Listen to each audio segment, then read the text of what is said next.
Hey, what's up, everybody, and welcome to Drinks with Johnny Discovery Hour number 2. Last week, I introduced you guys to 3 bands that I had just learned in Profiler, Belushi Speedball, and Vended.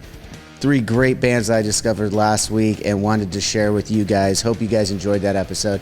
Now, this week, we're going to do Discovery Hour number 2. And it happened to be with 3 female-fronted bands. We did not plan that, but that's how it ended up. Very excited to show you guys these 3 very different bands. We got Savenna out of Germany, a band that kind of brings a weird, tranquil, and positive outlook to the hard rock world. We also have a band in Heavy Temple. We have Elise, the High Priestess, Nighthawk, from the band as bass player, and a really rad Mastodon style, old school 70s heavy rock vibe. Followed up by, of course, Lucifer, another band out of Europe that has 5 records now. This is and their 5th record just came out. So I'm joined by the singer Johanna on the show. Great band as well. Very much like a female-fronted Ghost, if you will. I had a great conversation with these 3 lovely ladies, and I think you guys are going to discover 3 new bands if you haven't already before. Make sure you guys go check those out at the end of this episode. And without further ado, here we go with Drinks with Johnny, Discovery Hour 2. All right, everybody. Next on my list of Discovery Hour with Drinks with Johnny, I am joined by Fella of the band Tvinna, an amazing band that I just discovered last week. I was sent some stuff from Austin Griswold, as many of you guys know. I've mentioned his name a couple times on these last few episodes, and this band just stuck out to me. I'm listening to it. It's very, very trance, very, I don't know, chanty and just awesome. Just great vibes. I look them up, and it says, music for positivity in rock and metal. And I was like, okay, let me dig a little bit deeper. And then I wanted to have Laura on the show, and this was a good opportunity for that. And then this weekend, I actually got sent their new record that's coming out February 23rd, 2, Wings of Ember. And I've only gotten to live with this one for about 24 hours, but I'm already in love with this record. And I'm so excited to have Laura Fella, the singer. We'll get into how many more things you do for this group and artists and everything like that. But how are you doing today? Well, I'm doing great. Thank you first for this amazingly humbling introduction. Besides that, I am doing really great. As you said, we just released a new song, and we've been on tour the whole weekend. It was totally badass and really just a promo tour. So those tours most of the time are super exhausting. I think you know that yourself. So Yeah. kind of tired. I'm a mom as well, so. Oh, congratulations. How many kids, or how old are they? One so far. But Okay. the second is in the making. So yeah. Oh. Yeah. And how old's your one child? Is it a boy or girl? She's 3. She's 3. Oh, very cool age. Very cool Yeah. age. I have a son that's about to turn 7. I only have one. We're one and doneers. We're good with one kid. We got lucky with one. He's pretty fucking cool. He's pretty smart. He's pretty good. I don't want to push it, because with my genes, the next one's going to be there's going to be something wrong with him for sure. I'm a bit afraid of that too, to be honest, because our daughter is amazing, and she's so cool and fun and smart and just amazing. She's been with me on tour ever since, so that was quite an experience as well. So I'm a bit afraid, but we will see. Are you going to try and bring the second one out on tour with you too? She's been on tour with you this whole time. I have to. 2's gonna be tough. Wow. So you're gonna have okay. First of all, it's incredible that you had one the entire time touring. I have my son out occasionally, but not the whole time. I don't know. And then to add a second would just be another layer. You just said you have to do this. Why do you have to bring your kids with you? Because, to be honest, I'm a musician. I'm with every cell of my body, I'm a musician. I have to do that. I cannot imagine not going on tour, not living for the music, and that means I want to show it to my children as well, and I won't stop doing it. Right. Of course, you always try to do it, but I want to show them to live to your dreams as well. And that's Right, why, right, yeah. right. I think What you broke up. Okay, well, you mentioned you're in whereabouts in Germany are you right now? in the south, like around Munich area. Okay. You mentioned before we hit recording that internet isn't exactly a strong thing there. So you broke up a little bit there, but I think I understand what you're saying there. You're out on the road. You're going to do this as an artist, and you want to show your daughter that as well, which I think is incredible. That's one of the things we get to do as parents in the entertainment industry is show them like a different side of it. And I think Yeah. that's really beautiful. Yeah, and also that like reality is defined by yourself, you know, you don't have to live a certain scheme or something. It's Hmm. your life. Dude, that is so right, Laura. That is that, and I have to say that I felt this. I don't know, almost. I'm not a very spiritual person very often, but I almost felt like a spiritual connection to the music that you guys put out immediately. The positivity comes through, to my opinion, in the music while there's still dark points. And then I read, and I was, I was making my own assumptions about you guys just listening. And then I started reading some of the press releases you guys have done recently for this new record coming out, and a couple of your quotes talking about, the lightness and the darkness and how you try to emulate that in your guys' music. Yeah. And the genre that you guys have created is so, I mean, I don't know, it's unique to me. Let's put it that way. I've never heard anything like it before. That European country folk sound, Nordic, obviously, we'll get into a little bit of that, but also bringing, and especially on this new record, which I'm really excited to get into, but bringing in that prog rock element to it. I mean, you got some incredible musicians with you guys.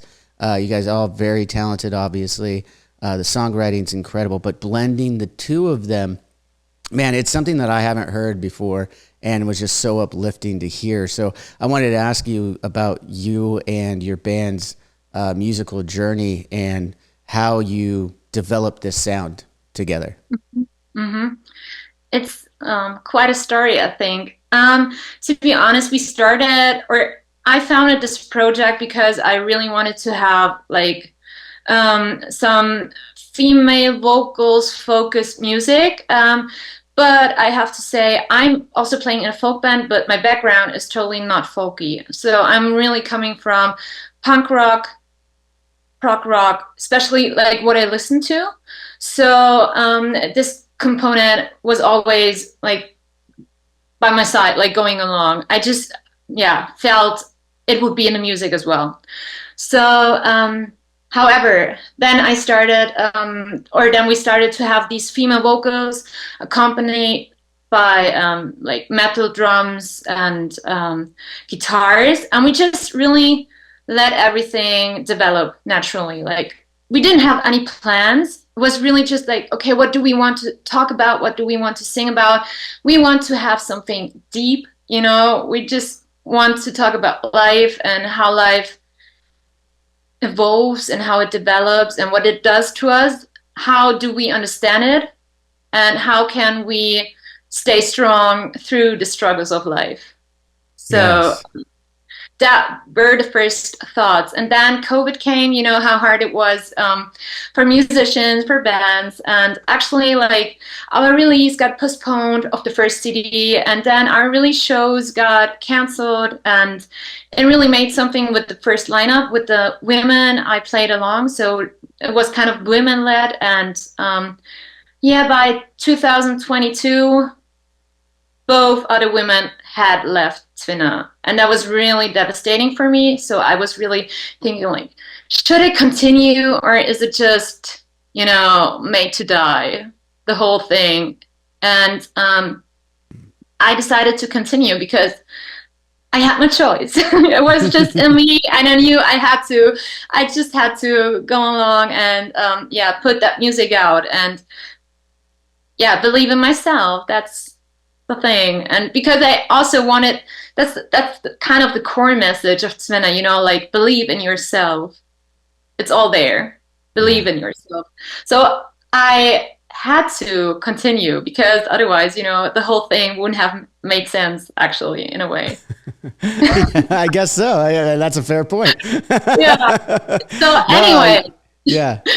Anyway, the drummer got replaced as well. We now have Anna, who is like an amazing drummer, playing in a metal band, and Rafi, he has been a guitar player ever since, and so it all got more proggy because the folk elements which the two women brought in Hmm. had left anyway. So that's why also the second album is a lot different. That is Yeah. so. Oh, it's so interesting that I'm so glad you cleared that up because it is such a different. It's a different sound. I mean, it's still you guys. You know, I mean, it's still you. You know, but yeah, it's vastly different, and I'm really digging the direction that you guys went on this new record. I mean, we'll break it down here in a second, but I don't want to overstep some of the things you just mentioned about about your goals, your mantra, if you will. You know, and yeah, it really comes across that like it's it's positivity. It's how you manage life. You know, you're not just positive out of nowhere. You know, it's like, oh, everything's positive. No, you're mentioning that there's rough times and there's darkness as well, but you got to persevere. And I think that's the uplifting message that you guys have, and that I really gravitated right away without even knowing that it was the message. To be honest.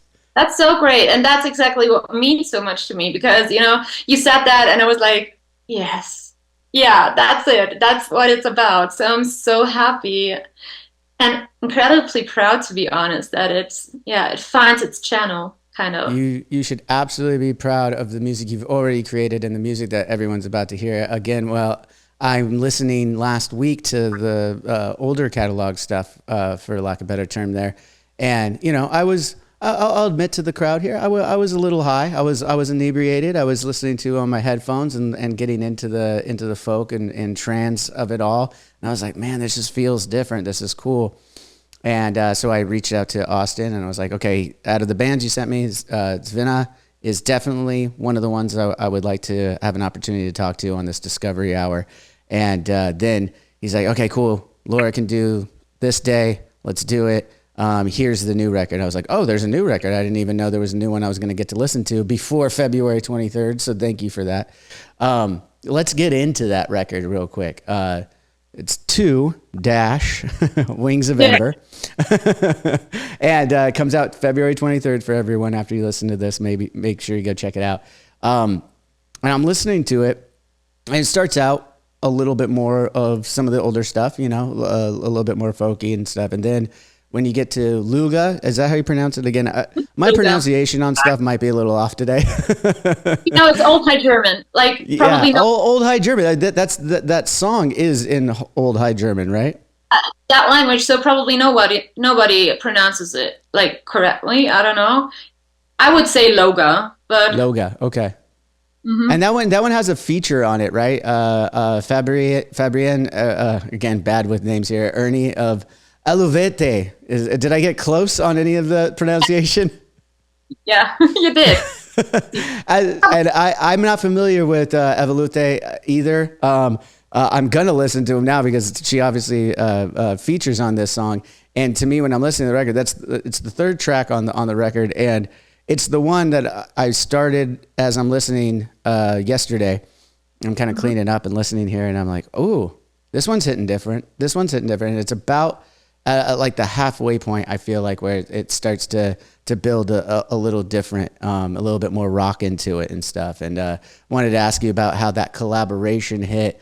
Should I go check out what is it, Elevete as well? Is it in the same genre as you guys? No, they're like totally folk metal. You should definitely check them out because also our drummer and our guitar player are playing in LAT. Oh, okay. Yes. No, they're like really, they're friends ever since like 11 years. So they're really a great band, but it's different. Definitely. It's folk metal. So I would say it's death metal with Irish folk influences. Wow, that sounds interesting too. I'm definitely going to check that out. But let's get back to you guys real quick. Why did you decide to do this song in that old world German? What would you call it? Higher German dialect? Yeah. It's, I had the idea for it for the vocals in English, it was just there, and I had like da da da da da, and I knew, okay, I just sang it in, but I knew it has to be a ritual. It feels like a ritual, and also the meaning of the song. It is a ritual. It is like our welcome ceremony for Okay. kids, our circle. So I thought it feels like a rite. It has the vibe, but therefore, in my opinion, it needed to be in a somehow magical language, and I absolutely love the sound of Old High German. We already sang 2 songs in Old High German on our first album, and I knew I would love to do that on the second one as well. And yeah, that's why I actually decided to sing Loga in Old High German, and it took me, I think, about a year to find the perfect words for it. So because there are not many sources left, and you can only find like a tiny bit, and it's always from different regions of Germany, and yeah, you just have, you're a musician, it has to fit, it has to be Right. like on You point. got to get the right muse, and you got to toil over it a little bit. Like you just mentioned, a year it took you to toil over how to get the right, even just the right pronunciations and the right words to make it work for you. That begs the question, though, on your creative way of going about music. Do you take a lot of time on everything usually, or is it sometimes things just happen quickly for you, or is it always you're just kind of making sure? Are you a little OCD going back over and over and making sure everything's just the way that you want it? And really, I mean, like as I said, and you said just a minute ago, it took you a year to get the phrasing right on this for just verses of a song, let alone an album. How much time are you putting into your musical creativity? Yeah, well, that's really, it really differs from song to song.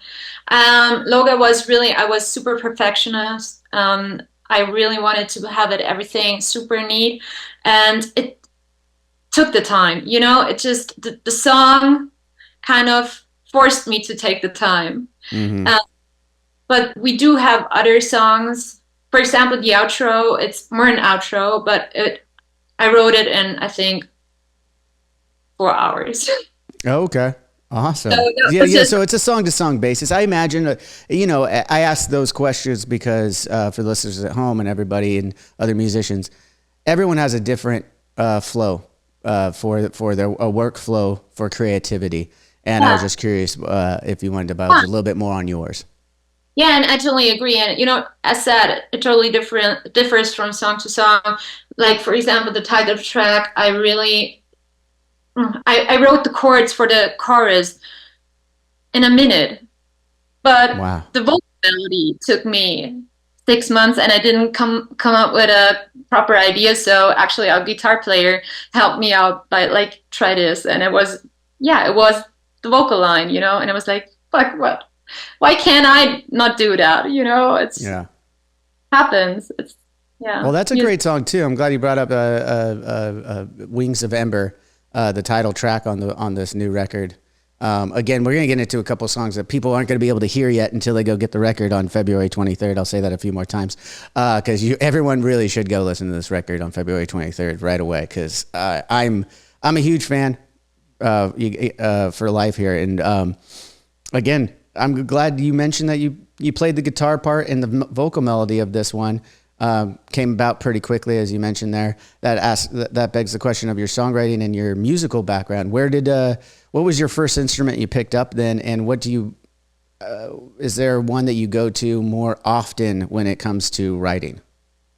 So, actually, I don't play an instrument. I How don't. did you get the chords then for the chorus that you just mentioned? I'm a synthie. I do play a synthie, but Oh, like, okay, Cynthia. you Okay, know gotcha.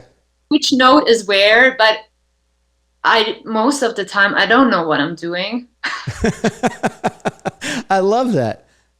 But like, all I do is super intuitive, and of course I know how to sing. I took lessons Of and course, everything. yeah. Been a singer for a long time. I do like I used to play bass in a punk band, but Awesome.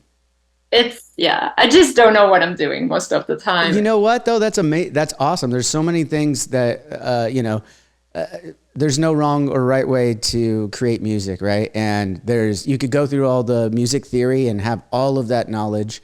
I mean, we have a juxtaposition in that in our band. Of five different members. There's one guy who's two guys who are know music theory, and the rest of us just kind of jump around, going off ear. And it's fun though, because then sometimes when you go to pick up another instrument that you don't usually play, like I'm a bass player and I can play guitar and drums a little bit, but if I want to completely go out of somewhere else, I'll go try and play the piano because I don't know how to play the piano. I know where notes are, but I don't know how to play the piano. So it's interesting to hear you say that too, and coming up with, I think that's opens up a lot of space, a lot of creative space when you do it that way. In my opinion, you're not chained to a musical theory idea of where the note should be. Yeah, I totally agree. And the thing is, I don't have any fear of trying something out. So, for example, a song on the first album was written by me, and I actually just checked out like which chords or which notes a G chord has, and I took the guitar player's guitar and I played it, and I tried. It took me like probably 2 hours to record it properly. So I Mm, played it, and played it, but in the end actually it makes up the whole song, which is yeah. kind of fun. I don't know how to play the guitar, I really, but I did, All right, and but that's before we get to another couple of songs here that I wanted to ask you about on the record, you mentioned a couple times now you played bass in a punk band. You had some punk rock influences early on in your musical journey. What were some of the punk bands you grew up listening to, and I guess what kind of style was your punk band that you were playing bass for early on? so it was really like more a fun project, but I would say it was street punk. Street punk, If okay. name if I had to really name it, but like the punk bands I was really listening to were obviously Green Day, but more like the biggest one, Distillers, because I also adore her voice. Yes. It's so good. And I've been a huge fan of some old English punk bands. I don't remember the names. I'm really bad with names. That's okay. But so really from the 70s. So this 70s. kind of decade. Yeah. Nice. Very cool. Very cool. Now, I want to get back to this new album. Again, there's some new songs that people aren't going to hear right now, but if they want to go listen to it before February 23rd, there are two singles out right now. You got Loga that we just mentioned, and then Two Staves just came out too. And this one is another. It had the lyrical content has something to do with a Nordic symbol, from my understanding of some kind. But Yeah. again, when I'm listening to this album and that song comes up, it starts out with that drudging, that very grungy tone and sound, and like very droning in a way, right? And then it just it almost reminds me of like a Tool-esque kind of vibe in this song. Very ethereal, very out there, and then but just underneath you got this droning, grungy, drudgy sound underneath it, and amazing song. Tell me a little bit about this track that's out right now for everybody. So Two Staves is indeed about a Nordic symbol. It's actually I have it as a chain. I don't know if you guys see it. Oh yeah, we Probably. can see it. We can see it on YouTube. On the podcast, they can't see it. Cool. So it's a song cross, and for us it was just like the name for the ever turning sun and destiny, and but also it has the symbol of fire. And Two Staves is super dark song. It's very doomy. It kind of represents yeah the how do you say? I have to think. The consequences human actions have, and it's it's so sad actually that people very often just um, hope something will change for the better. They pray something will change for the better, but they don't take action. Mm, And two steps is kind of a reminder. Like it says, I shall walk the valley, but you won't walk the valley without moving your feet. mm-hmm, So that's what to stave is about. It's like nothing is final. You can always take action. mm-hmm. Yeah. So, Awesome. No, well, that's a it's a positive spin on words are stronger than or actions speak louder than words is the adage there. So, but nice. I love the yeah. song, love the track. We did mention Wings of Ember, the title track on here, and I want to get back to that real quick because uh, I'm listening to it, and man, it's proggy. It's got like this rad groove on the verse of the song. It's almost, I mean, it's almost like a band. I'm a big fan of 311 out here with like a proggy swerve to it, and I was just a big fan. So rhythmically, musically, was this more of the drummer guitar player, like on the music side of that song, or how did that one come about? So it's actually a funny thing. You have to know that I'm the guitar playing. I am married. So Okay. one um, I was searching for new ideas and I just went to his laptop and I knew he had some Tvinna ideas on there. And I just opened a Pro Tools session and it said, like, I don't know what it said, but it had the riff, the verse riff already layered. And I just sat down and wrote the rest of the song That's without well. It's again. asking. It's a great song. I love. Again, I love how you have the almost shaman chanty, folky, elongated melodies just flowing through, while underneath you've got this very patterned verse, and it's a really cool. It's almost you get a lot of the similar ideas in a way from a band like Deftones as well, and it's just very cool vibe. Hmm.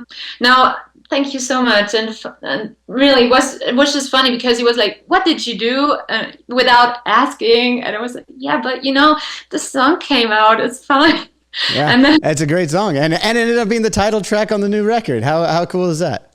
no, he's totally fine with that. He's super proud as well. And then we, of course, ask our drummer to just, go nuts on the song. You can do whatever you want, and he really actually recorded all the fills, and there are some crazy drum fills in there Hmm. spontaneously in the song. And then we asked a really good friend of ours, he's also in my other band, to play the hurdy-gurdy and the C part, which sounds like a crazy guitar solo is Okay. hurdy-gurdy. I don't know if you know What's the a instrument. hurdy gurdy? I don't know what a hurdy gurdy is. It's it's a kind of a violin, but yeah, it Oh, looks is it kind of. is it one of those violins that's kind of played like a guitar? It's tuned like a Yeah, guitar. like a box, and you kind of have to play like that. Yes, You I have the key. Yeah, I think I have seen one of these before. I didn't know what it was called. and he's kind of yeah, I don't know. Actually, a guitar player who plays the hurdy-gurdy instead because he has a huge pedal board and always goes crazy with it, and like playing his wah wah and all that stuff. And so he did that, and I'm so happy with the outcome. I mean, the C part is really like it gives you all the feels and makes you dream away, and yeah. So perfect, so perfect. I mean, we're gonna wrap this up here real quick, but there's two songs I wanted to mention. And again, I don't know how to pronounce them, but the one that as I'm listening through, Loga plays, and then this one follows it up, and this one really got me going was Erwan, the fourth. It's so hard to say. I think it's Old Norse, just for your interest. Elaine, yeah. Well, again, amazing song. This one definitely had the energy that like grabbed me, like kind of. It's kind of like halfway through the song, I guess, or like the last minute, where the energy starts ramping up a little bit. You get a little bit of a dancey groove going on there, and it's great, great melodies throughout. Again, this one's mostly in English, right? Hmm. Yeah. Okay. Verses are in English and the choruses are in Old Norse. So, and actually, that's the only song one of the former members has still collaborated with. So she has actually written the melodies, the vocal melodies, and some of the parts. The last part you mentioned, the dancey part, is from us, but yeah, and I really love that she's still part in Irahin. So yeah. That is cool. I didn't realize that. That's cool. It's a great song. And then lastly, I mean, as I went through the record, it's so good. So many great songs. Everyone go check it out. February 23rd. It's going to be streaming everywhere. Probably get, hard copies, mostly in Europe, I imagine. But for the rest of us in the States, just go stream it, go listen to it, go download it. Yeah, I do like too, real quick, before I get to that last song I wanted to mention is, as I said, the beginning kind of starts more folky, kind of what you guys left off of on the last record. But then it comes back. As you said, there's an outro and then a song Fall that bring you back to that kind of bookend the album when you listen to it, right? You got like the folky stuff at the beginning and end. And then somewhere in the middle, you got another great song, Somnia. Mm-hmm. This song was another one that, like, I don't know, it had that trance flow, that and kind of a folky mount. I actually felt like I was like out in the Alps or something like that, like floating above like an eagle or something like that, listening to it. And then you get into an extremely proggy, adventurous bridge on that one. Tell me a little bit about that song. I want to know as a fan. So as I told you, like the only instrument I really play is a synthesizer. I have two. One is a Moog Matriarch, and I really love it. Moogs are great. Amazing instrument. So I played around with that. I will come to that later. I started the song because the second album is all about childhood, about youth, and how we kind of receive it, how we should appreciate it, but also how it affects or how it lives up, how it feels to be a child or a young person or a young soul. And actually, even us adults, grown-ups, we still have those children, those young parts within us. And Absolutely. We will always stay unexperienced in some ways, So we should not forget these sides. However, I wanted to have kind of a lullaby on the album. So that's how you can probably see the first part as a lullaby. The whole song is about dreaming, and dreaming is such a big thing in childhood. Children being afraid of nightmares, but also, really unable to differ between dreams and reality. So that's what the whole song is about, and it kind of develops into somehow a fever dream feel. That's what the bridge is. That's why we developed it in that kind of part. And it was really, I knew I wanted to have that part, so I just sat down on my Moog and jammed around, and it happened. It was one of those lucky days, Yeah. Well, it's a lucky day for me too to be able to listen to that song. So thank you, because it's an absolute musical journey. I absolutely love it. Now we talked a little about the music, or I'm sorry, the instruments you play. One that you're credited for that I had to ask about before I let you go here is shaman drum. What is shaman? I mean, I gathered the idea of it, but I've never specifically seen something called a shaman drum. So, how do you use that in Savenna? So, actually, I think it's in almost every Tvinna song. It's that kind of magic piece, I believe, that is necessary for like a Tvinna song to become a Tvinna song. Kind of a key sound, even though you cannot hear it. You know what I mean? It's just sometimes really low. And a shaman drum is actually, my shaman drum is built by a wonderful, wonderful woman. She is actually Norwegian, but living in Denmark, and she is a shaman. It's made out of an old elk skin, so it's really huge. I would love to get it now, but it's somewhere in a case. But I will send you. Yeah, send me a picture. Yeah, that big. Damn. And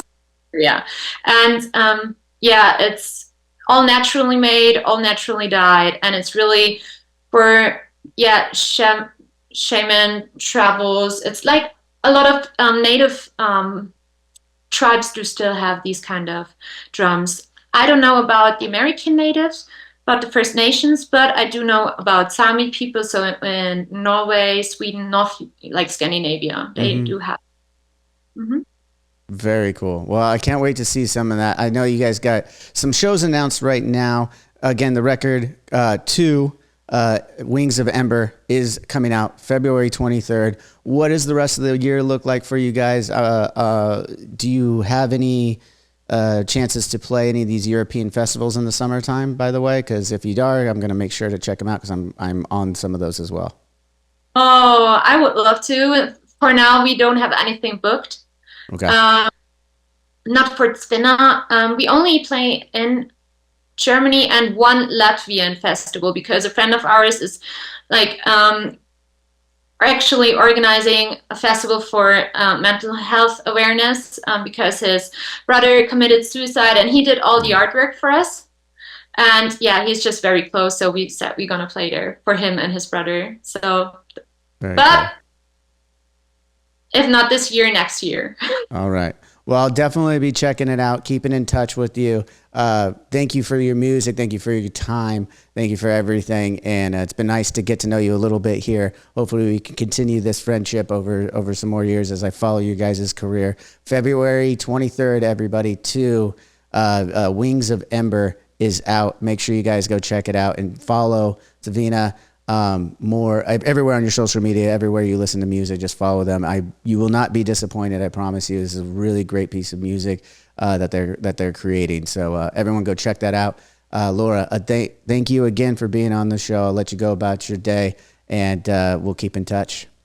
Yeah, thank you so much. It was really a pleasure, and I am so grateful for all your super encouraging words about the album. It really means a lot. It really does. Well, it comes from a very pure of heart place. I really mean it. I'm not just blowing smoke. One last thing I do have to ask you is what song for the people at home listening on the podcast and on YouTube, I can't play it on YouTube for obvious copywriting reasons, but I'm going to play it I'm going to send it off here on the podcast side. You want to pick one of the 2 new singles off of it? Can I'll play it afterward here, or is there another song you'd like me to play you guys out here? Another song except the 2 singles? Either one. Either one of the 2 singles, or if you're giving me carte blanche to play one of the ones that's off the new album, I'll take that too. From the new album, I would say Wings of Ember. Definitely. Wings of Ember. And you're okay with me playing that before they hear it on February 23rd? Fine. Okay. Awesome. I'm glad. This is an incredible song. I'm glad you picked this one, and we already talked about it. So here's Wings of Ember from Tvinna. New album coming out February 23rd. Appreciate you guys. Until the next guest here. Cheers. Thank you. Cheers. All right. So right now I am joined by the High Priestess Nighthawk of Heavy Temple. Another band that I've discovered in the last week. Very excited to have her on. How are you doing today? I'm wonderful. It's a relatively warm Tuesday. I think it might be 45 degrees here in Philly. Okay, you're back home in Philly? Yeah. So not too bad. Not too bad. Yeah. Are you a sports fan, by the way? I am. Why do you say it like that? Why do you say it like that? Oh, well, it's just the dirty birds. So close yet so far away. Yeah, it was a tough season for the Eagles. That's for sure. It's like it's funny because everybody just gets so mad, but then everybody just sees Jason Kelce with his shirt off, and they're like, "Yo, go That birds!" was pretty awesome. That was pretty awesome. I mean, they're the people's birds. Absolutely. So, we'll take the one Super Bowl win. We can, we'll live with that. Till the next time, maybe. Till the next time. You're not out yet. Jalen Hurts is still a great quarterback. We have some other teams that are doing some things. The Flyers are actually good. I got to see. There's been like some decent fights. So maybe a little bit reminiscent of the Broad Street Bully era, but What about basketball? You got Embiid over there. The Sixers was 70. He just dropped 70 points the other night. 70 points. Ridiculous. It's so dumb. Oh man, yeah, I love that for them. I mean, I think the last time I saw I'm 38, so like the last time I saw the Sixers was the only time I think I've ever seen the Sixers. Maybe I shouldn't say that on camera, but was when Iverson was on the team, and they weren't winning at the time. So that might tell you how long ago that was. Okay. Well, it wasn't. So it was not during the time when they went against my Lakers in the championship. No. This was like, oh my God, I was probably in like Iverson got one win against the Lakers, against the Kobe and Shaq Lakers. He got one win on that championship. I mean, that's a win then, right? That's a forever win. Well, we already established you guys are from Philly. Heavy Temple is where you guys formed out there in Philadelphia. Man, I am such a fan. New fan here. Just got from Austin Griswold, your guys' publicist, sent me over a handful of bands last week. And Heavy Temple just jumped out to me when I was listening through some stuff. I was listening to your guys'. Thank you so much. Oh, of course. I mean, I was listening to your guys' last one. Was it Lupe Amores? Yeah, Amores. Mm-hmm. Great. I mean, you got Desert Through, what is it? Living Desert Through the Trees. Yeah, Desert Through the Trees. Kind of starts off, for me, this is the first song that I'm hearing from you guys. Mm-hmm. And it starts off with your rad bass riff that like sounds like a sludgier, like Velvet Revolver kind of riff that's starting off this album.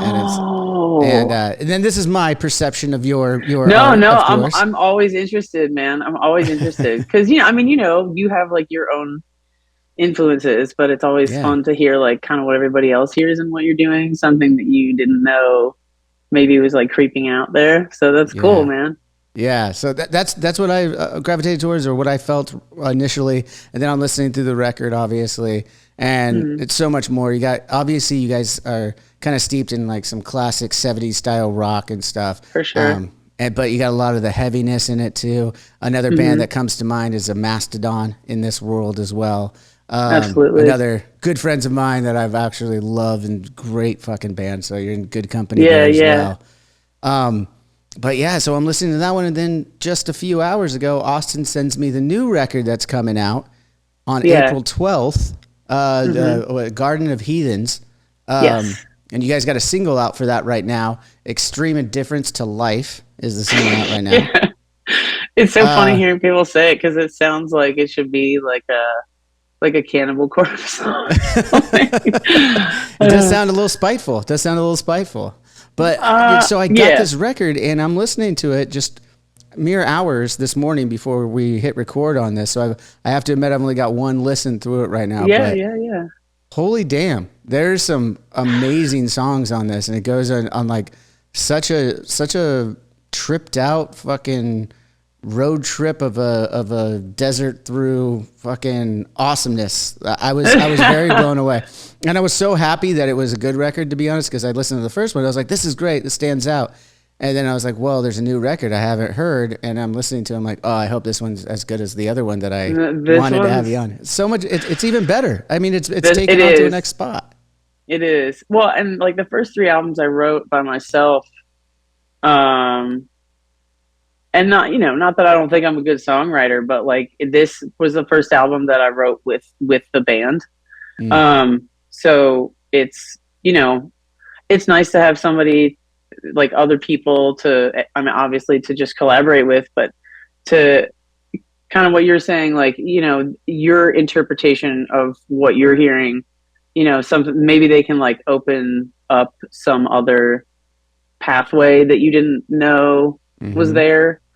And especially, I'm from like a kind of like a classical music and like oldies background, but then, obviously all the heavy stuff. And then our guitarist is like, and Queens of the Stone Age goes without saying. I feel like it's all over the record, but our guitarist is like super psyche, into a lot of like psych rock and heavy like 70s stuff. And then our drummer comes from more of like a black metal background or like traditional metal background, so it's really just a lot of everything, and that's, I think, why this record is so much better. Frankly, it's my favorite thing that we've done. I mean, I think it's great that you mentioned all those eclectic tastes from all you guys in the band, because it does come together on this one. Like you hear all those things that you just mentioned.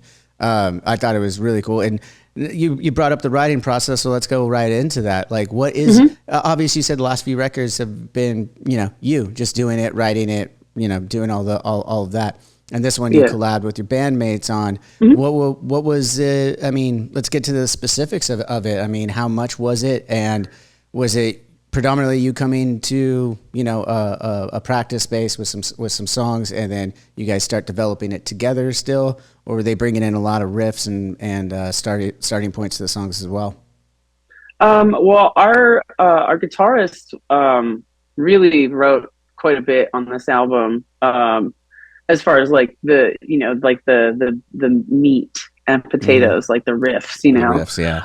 Because the idea with Heavy Temples, I just always wanted it to be like a riff-based band, and it's always supposed to have been like more than the sum of its parts. Like it's really more about like the experience of like hearing the music and seeing the show. And so it's always sort of like you write a riff and then just kind of let the guitar player rip. But in this case, he was writing a bunch of the riffs, and then I was coming in with some of my own stuff, and then, the drummer would say like, oh, but like, what if we really rewrite this part? It sounds like death. And then somebody else is like, oh, but like, I'm hearing kind of like a Deep Purple thing here. And then somebody's like, oh, this could be like Candlemass meets Scorpions or something. You know what I mean? Just kind of pulling from all over the place. So it was, there were definitely people coming to practice with things. But like we have one track where the riff started out like super fast. And I was Which like, one no, was this that? Obviously everyone at home isn't going to know when this comes out. They're not going to know yet, but I do want to talk about it. So, I mean, I'm super hyped on this record. I've got my notes from listening to it one time, just going like, okay, this part was sick. This part was sick. So I want to ask you, what song specifically are you talking about here? So Jesus Wept, the intro to that, not like the introduction to the song, but the song itself, that riff was a lot faster. So it was like, and I was like, no, this needs to be more like Pantera or like Crowbar. Nice. So we slowed it down. Big pull. Yeah. We slowed it down, and then I'm a big fan of Jesus Lizard. And our guitarist is a big fan of At the Drive-In. So both of those kind of weird, like dissonant thing, you know what I mean? So that's kind of what we were going for there. And then admittedly, I was listening to music and on like shuffle or something. And then Here Comes Dudley came on by Jesus Lizard. And I was like, shit, I just wrote this song. But no, I mean, it's, we're workshopping stuff. And like this album's really just sort of like a monolith to all things heavy. Like all of the stuff that we love that we like listening to now, and all the stuff that we grew up listening to. It's everything from like punk rock to Sabbath to like I said, At the Drive-In. There's a little bit of like Interpol in there, and it was really fun to write this record, and it takes so much pressure off. You know, how so? And you feel and that's nice because you can open up. What was the pressure? I just mean as like someone who is writing primarily. To not have to be sort of like forced to write things, because that's when I feel like they get kind of stuck. Right. And so having that like shared burden of writing an album is nice, because you can open up yourself creatively as well. Absolutely. Yeah. And then the lyrics always come last because I'm fucking procrastinating. I mean, that's how it works in my band too. The lyrics always come. Yeah. You have an idea, you have an overarching idea of what you want to say on the record. And then, you get in there and kind of do it after you get the melodies and stuff like that. I think it can end up that way. Do you guys approach it as a song-to-song basis? I mean, as far as how it comes together, is it sometimes a vocal melody or a guitar riff or a drum beat or just an idea? And is that song-to-song basis, or is it album-to-album for you guys? I mean, on some of our other albums, I've kind of done like Easter egg things where I'll use like a turnaround from a song on one record, and I'll like pull it into the next album or something like that. But this record was sort of, so we were going like really hard, and then the pandemic happened, and then like everything shut down. And honestly, it was a blessing in disguise, because we wouldn't have stopped. long enough to write a new album. Right. And there's like a lot of really raw emotion in this record just because of like things that we were all going through individually. And I'm trying to think of like kind of how to articulate it. Like it's such a thing to be like stopped dead in your tracks. And then, you know, on top of that, like whatever all else we had going on, but I digress.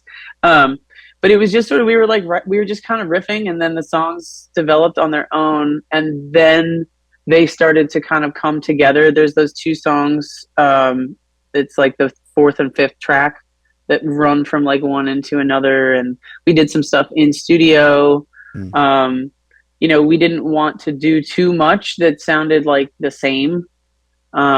So I won't say that we were going for each of these songs to be different. Like this record definitely is heavy tempo, but I think the songs almost kind of stand alone. Yeah. But it's still cohesive, if that makes any sense. Yeah. No, I mean, it's through the heavy tempo filter, but it is more eclectic. So yeah. I think it's awesome. And so we just had a lot of time to like craft these, I guess is what I'm saying. Yeah. Yeah.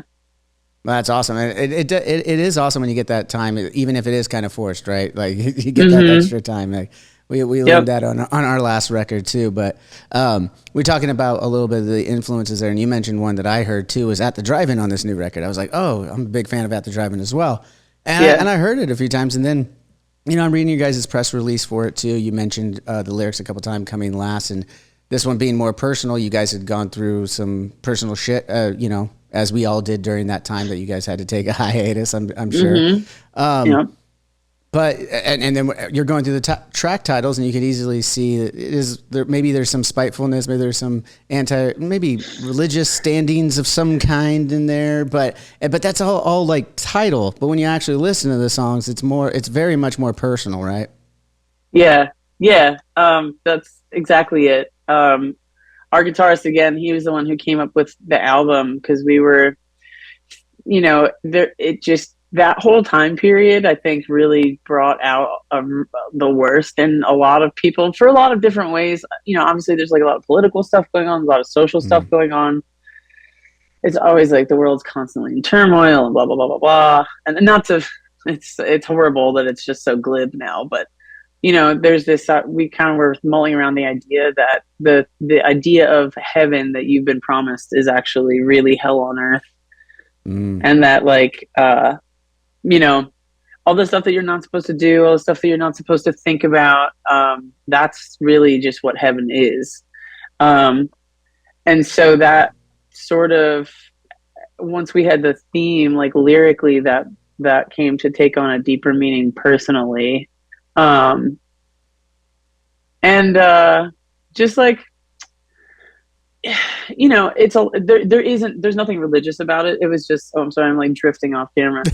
There's nothing religious about it. But there's, you know, there is like the metaphor, right? For like believing in something that ends up to be total bullshit, or, you know, just like wondering who you are in the grand scheme of things. And so translating to like a very micro level, you know, the last couple of years have really forced me to look at like my mental state and the way that I operate in the world. So this was, when I say personal, this is like, it's me like really getting in there, trying to exercise some demons, you know what I mean? And I want people to be able to relate to that. It's like imposter syndrome, anxiety, depression.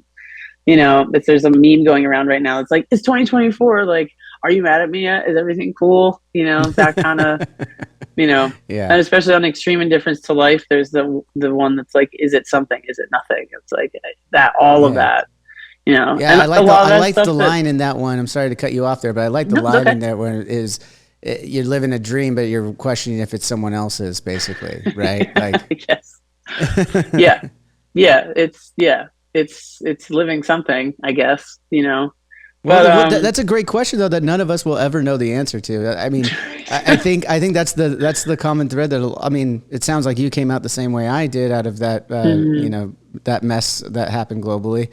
It did force a lot of people. I think everyone of all different walks of life to really get introspective and see what's important to them. And and I think in that you do question things like, well, why and how, and all these questions that everyone's asked since the dawn of time, since the dawn of human existence. And no one's come up with the answer yet. So I think it's above my pay grade at this point. So I'm just going to enjoy. I'm just going to enjoy the time I have here, whatever it is, whatever it's worth. Because the reality is, for at least our perspective and what your beliefs are beyond or your own, and I mean that for everyone listening at home. Sure, great for you. But the reality is that you can't deny is that you wake up into consciousness one day and you're gone the next, and everything happens in between. But there's no knowing what was before or after. There's no definitive way of knowing, in my opinion. Sure. Yes, so we can make our best guess. Exactly. Yes, absolutely. Exactly. Yeah. And at the end of the day, that's why you think that. Don't believe it, in my opinion. Don't believe it, because then you're putting on shutters, the blinders, opening up the blinders. Yes. And I think maybe that's kind of the message that you guys are sending here on this album that, I mean, so quickly I gravitated towards, because I feel in the same way right now. I mean, if there's any sort of actual religious takeaway from the album, it's just like, I was able to, through this album and like subsequent months after, like and recently, I've been able to like walk myself through a lot of things that I did not want to have to walk through. You know what I mean? And so this album is like, then the more I'm like thinking about it, the closer we get to the release, like this album is so cathartic. So the only thing that I could say that anyone could take away, and like I said, in any semi-religious spiritual context, whatever you want to call it, is just like the idea that like you should worship yourself, right? Right. And not in the egotistical, self-serving way. Like, you should worship yourself. Like, you should do things that are good and respectful to yourself, and things that are good and respectful, hopefully, will happen to you. But like, I don't know. I know it kind of sounds like it's very antithetical to metal. It's like metal self-help or whatever. But it's like, but it is, the part about it that's metal is that it's fucking brutal, and it's messy, and it's sad, and it's disgusting, and you're gonna like torment yourself. You're like, wondering why you do the things that you do, and blah, blah, blah, blah, blah. It's just like, I don't know, like once you can like stare into the void and come out the other side, it's just, yeah, that's the only thing I could encourage. Yeah, no, and you should encourage it. That deals with a lot of people going through mental health too, is you have to face those things. You have to get in there and do the work. And on the other side of it, or what you feel is the other side, because there's many other sides, right? You keep finding new things and opening newer doors. But yeah, just having that mentality, like you said, worshiping yourself, having faith in yourself, I guess, like believing in yourself. And also for me, I'll say, it's understanding how crazy it is that you exist in this environment at all. Just think of it scientifically and mathematically. The fact that you and I right now are having a conversation about the record that you have coming out on April 12th, and your music in general and Heavy Temple, and I'm in California, you're in Philadelphia, but we're on this existence plane together at this same exact time. Like, what the fuck is that? You know what I mean? I know, it's pretty fucking wild. Yeah. And I think one of the things that like we do ourselves a disservice of, like, mental health awareness is very important. But I think it's just it goes beyond that now, especially where like I find myself like, I used to think it was because and I don't mean this to sound, because there is such a thing as toxic positivity. That's very bad. And it has the same effect. But like, I just find myself like, again, I know it sounds cheesy, but it's just like, I like feeling like I'm having an authentic interaction with people, because at the end of the day, like, what else do you have? That is all you have. Your interactions, like and your perception when someone's of those like, interactions. you're like, yeah, what about that guy Johnny? And everybody's like, that dude Johnny is awesome. Every interaction I've had with him, he's been gracious, and this and this and this and this. I'm not trying to butter you up, but I'm just saying, like, that's what it's not that it's your reputation, but just like, that's, if anything, your brain is like the last thing to go. So, right. If you can And it is all just sequences of memories and moments shared. And electricity. Yeah. I mean, we go inside. We could do a whole it's other podcast about that. Water. It's like electricity and water and like, it's meat. It's the meat world. It's the meat world. And then here we are on the internet, so. Yeah. That's how it works, and then, you look at it and you mentioned like what you're supposed to be doing. You question that when you're going through these kind of things. And something that helped me also through therapy, my therapist helped me realize this too, is that we believe in free will as human beings and everything like that. But there's also a lot of theories of, when everything is so coded and now we can see it, how coded everything really is, how much is there really? Sure. And to me at this point, I've gotten to the point through this all, and I'm saying this so that I hope it helps other people listening at home. Is just keep turning the page. Every day is going to be a new adventure that way. If you're just there, ready to soak it all in and enjoy it and keep turning the page. Yeah. And there's bad parts of those chapters. Don't get me wrong. You're going to have to get through. Actually, the Buddhists are probably right. Yeah. The Buddhists are probably right in the sense that life is suffering and you find the moments of peace, and, with those moments, you got to be ready to turn the page each time and move forward.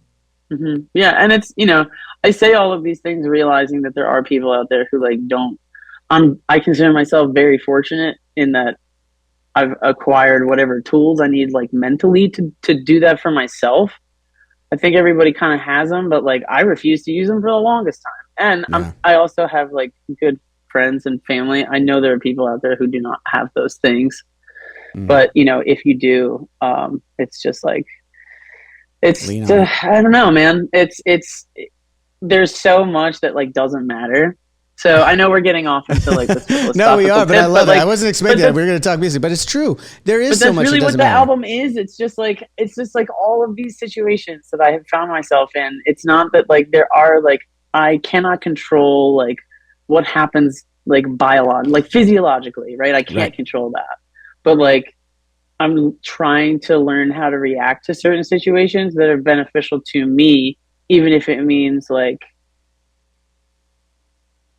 not doing a thing anymore, or not seeing a person anymore, or not, when you're trying to just go through life with that, oh yeah, I'll do this, I'll do this, I'll do this, I'll do this. And it's no, I don't have to do that. No, I don't have to do anything. That's the and when you decide that you don't have to do those things, all of that fucking anxiety and depression and bullshit that I'm singing about, that starts to go away. Yes. And and these are all things that I just realized recently. I was inside of that when I wrote those lyrics. Wow. And like I said, I put them off, and then this theme just came together, and they just came out of me. And now having put some time between recording it and releasing it, it's just it's very cool, man. It's very cool. And I just hope that other people sort of take comfort in the fact that all of that shit that you think about every day, that you think you're the only person that thinks about it, and you're if I told anybody I thought about this shit, everybody would think I'm crazy. It's not just you. No. It's everybody. We're not so everybody. Different. We're not so different, you and I, and that goes for everybody. Yeah. And that's what I'm saying is that interaction that you can have with somebody where you're oh my God, you wake up every day and think about that too. And you're yeah, man. It's who cares if it's just some guy at the fucking grocery store, He's still on this plane of existence at the exact same time. Maybe that is the most genuine interaction that dude's had with somebody in weeks. Right. So just, I don't know, making people feel seen a little bit. But anyway, yeah. I totally agree. And I'm glad that we could tie it all back to the record, because you did mention this is all the stuff that you've been going through. This is what the album's about. Mm-hmm. And I think a lot of people, including myself, can put themselves in those shoes and really think about it and hopefully come out of something great with it. But let's get back to more specifically on the music. Yes. So you got the title track "Garden of Heathens" is actually a little instrumental acoustic thing. Again, I'm hearing use your illusions, haunting GNR style chords played in this part, and that's what I'm getting again from it. I'm hearing a little GNR in there. So I'm loving this.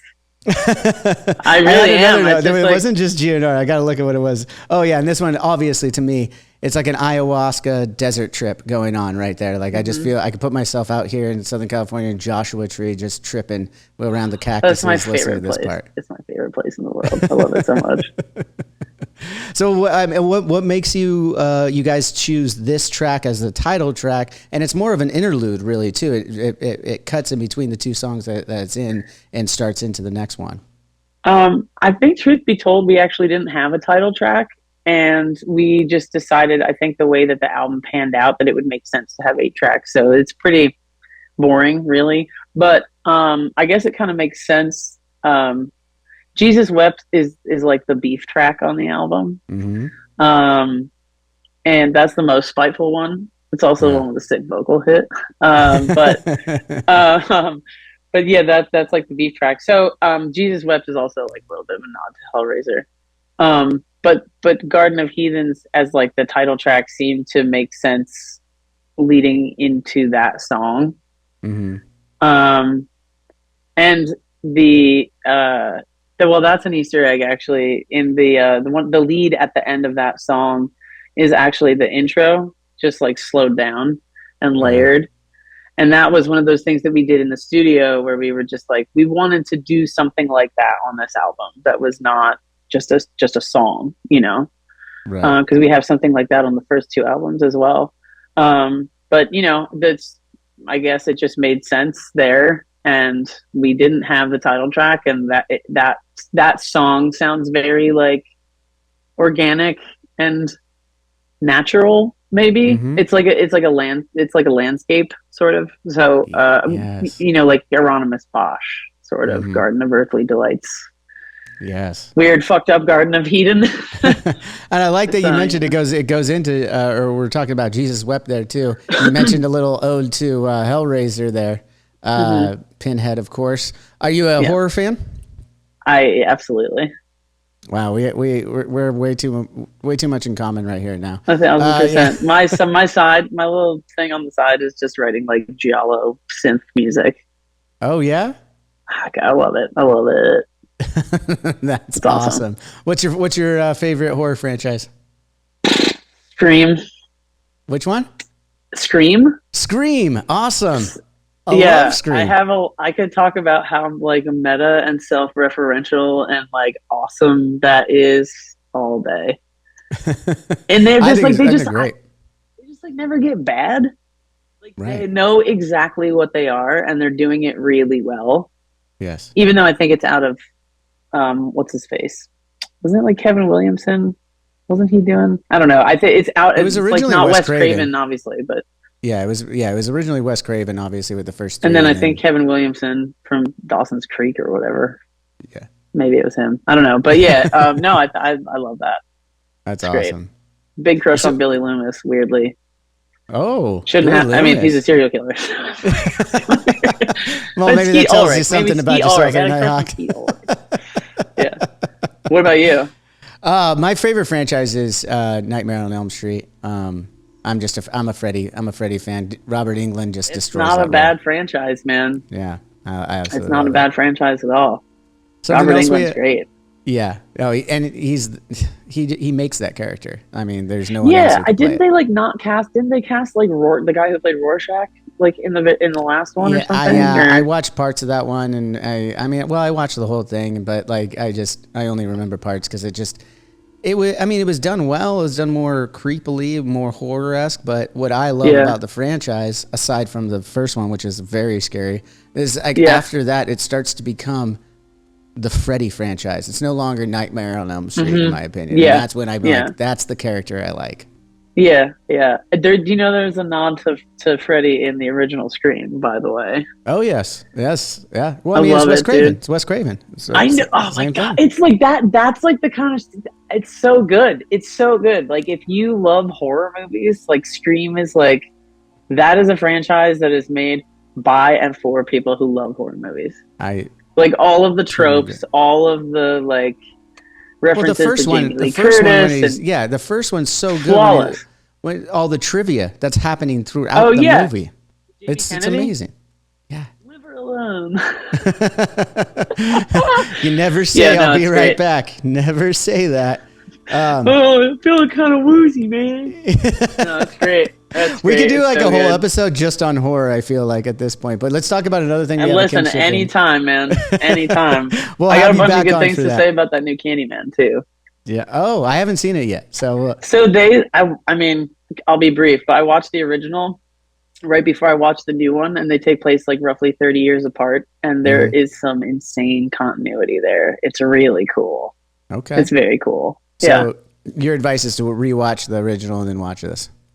Mm-hmm. Okay. Yeah, because I think the new one is good by itself. I think the old one doesn't get enough appreciation. Like the cinematography in that movie is fantastic. And then the last time I was in Chicago, I went to go see like Cabrini Green, where they filmed the newer Candyman, and it is like, it's unsettling. Wow. I'll definitely check that out. I will definitely check that out. Yeah. I want to get back to the music though, real quick with you, and then wrap this up. But one of the other things that we have a kinship with, is we're both playing bass. I'm listening to your bass playing, and that probably was the first thing I heard that I was like, okay, this is different. I wanted to ask you specifically, we've talked about the influences for songwriting and stuff. What are some of your influences and why you decided and when to pick up the bass? Well, I started on piano when I was young, and then I picked up the cello, which is, sort of similar. Right. And I did that for a while. And it was like around the time cursive was really popular. So everybody was like, play cello on my songs. And I was like, okay, that's cool. But I wanted a bit of an edge. So I dropped out of music school, and then just like started playing. I bought my friend, it's still my favorite bass to this day. I bought my friend's American Fender Jazz and started this band called Puke Screamer. Nice. Yeah. Named after an ex who used to puke and scream at the same time. It's one of those. But yeah, so through just like a series of like meeting people, like I've always been playing music with friends, probably since I was like 15, being in bands and stuff. And, so I just started playing the bass. It's like there's so many guitarists. Drummers, obviously, I think are the hardest to find, especially with like their own kit and their own car.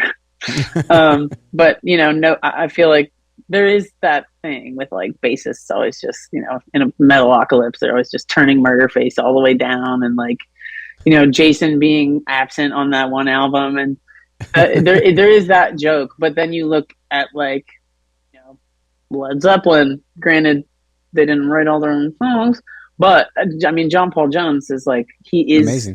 That's the band. And there are bands like that too. I mean, like Paul McCartney and what's his face and Twistle from The Who, and like, there's all of these few, or even I can't remember his name now, but the dude in AC/DC, like that's a hard job. That's a hard job. You have to be a human metronome. So everybody I didn't like intend to be any kind of like good bass player. I mean, you want to be good, but it wasn't like I was like, I'm going to play the bass. I'm going to like rip bass, I consider myself mediocre at best, but it's really fun. And it's easier. I find it to be easier for me to write, to sing, playing the bass also. Okay. But yeah, I don't know. I just kind of like figured it out. And then everybody needed a bassist, so yeah. And then I started too on top. And then you started to sing on it, so that's awesome. Yeah. You mentioned a couple of times. I think Metallica has come up there. You mentioned Jason Newsted not being heard on. What was that one? Justice for All. Justice for All. Yeah. But bringing up Metallica there, the last song on the new record is an instrumental. You did an instrumental on the last one, and when I'm listening to it, not so much on the last instrumental that you guys did, but on this new one. Very Kill 'Em All, Ride the Lightning-esque, like is like the whole vibe. I was just like, oh, this is cool. And I didn't, and at the beginning you don't realize it's an instrumental and that it keeps going. I'm like, that's also a little bit of a nod in a way to some of the earlier Metallica records. I mean, you grew up transcribing or listening to some of old Cliff Burton stuff? No, and I'm honestly like, I was a late bloomer. Okay. Like I didn't really get into any kind of like metal bass playing or anything like that till I was probably in my 20s. I mean, like I don't think I even heard Sabbath's first record till I was like 21. Oh, wow. And it's not that I hadn't like listened to heavy music. I just got into like the classics kind of late. My first introduction to Metallica honestly was Apocalyptica. because I Wow. played the cello, and my mom was like in like seventh grade. She was like, "These Finnish boys play Metallica on cellos," and I was like, "That's cool," you know.